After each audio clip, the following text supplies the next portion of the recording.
Tumezungumza sana kuhusu ajira. Na hili nalirudia tena hapa. Mimi nilishauri kama tunaona hatuwezi kuwaajiri Watanzania wote kupitia ajira poto, ajira hizi tuzigawe kwenye halmashauri. Kila halmashauri wewe ajira zako 20, wewe ajira zako 10, wewe ajira zako 30. Wakikosa kupata mtu mwenye elimu hiyo ambayo inatakiwa kwenye hiyo ajira, watairudisha ile ajira, utapeleka mkoa mwingine.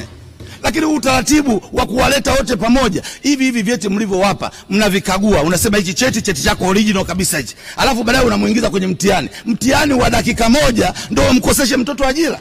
Haiwezekani. Haiwezekani.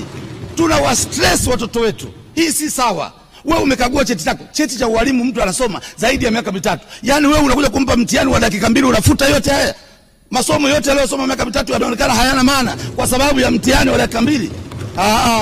Hii si sawa.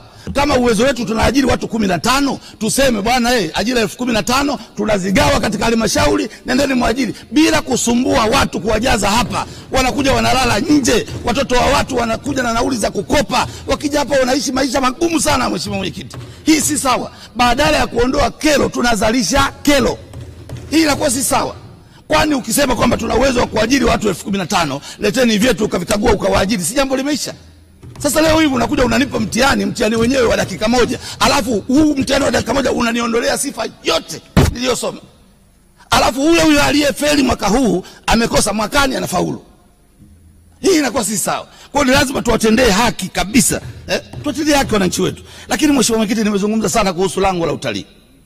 Kutoka hapa kwenda Iringa ukitumia barabara ya lami uje kuingia mpaka hadi kwenye mbuga za wanyama, mzunguko wake ni mkubwa.